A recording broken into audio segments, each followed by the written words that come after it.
Hello, I'm Pedro Rassano Garcia. I'm a researcher at Universidade Lusófona, and I'm currently the coordinator for this European research project named SOS Climate Waterfront, which means sustainable open solutions for cities facing the threats of climate change. Well, some of the ideas can be implemented immediately. They are short-term, but others solutions are more long-term, and they should attract the public opinion in order to influence the mindset and allow positive change for the 21st century. Yes, definitely. They're quite universal.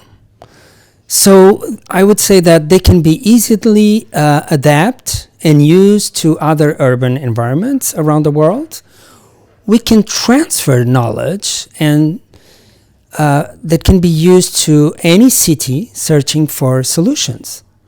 We published 5 books that are available in an open source format online.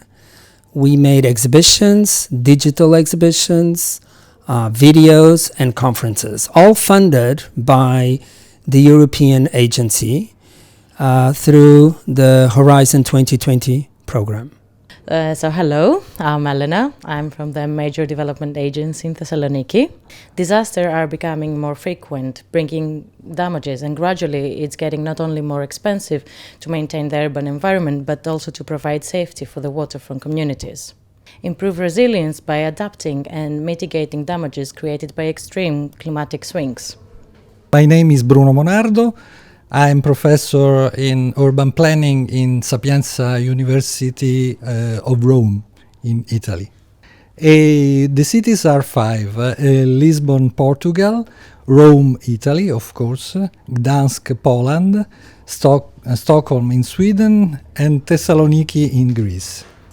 The challenge is to create new infrastructures that protect the communities and adapt the waterfronts to the 21st century new challenges in our contemporary times. Hi, my name is Magdalena. I'm the researcher from Gdańsk University of Technology. There should be nature-based solutions that are more resilient and actually that they adapt and mitigate the change. We work with local and international experts to develop solutions for the vision of the future that can later be used by municipalities or relevant stakeholders. Hello, I am Ivona Price and I am a director of an independent culture organization, Intercult, placed in Stockholm, Sweden. Well, we formulate design solutions that provide a vision for various European cities, integrated their cultural, social and historical context. We hope to inspire stakeholders in those cities to include the threats caused by the climate change in the urban planning and implement some of the innovative solutions produced by the project in their policies. They can be integrated into the municipal strategies for development. They can be served as a reference material and offer a guidance for capacity building for designers, for policy makers, for city officials, for cultural stakeholders, all the people working in the city with urban development and climate changes.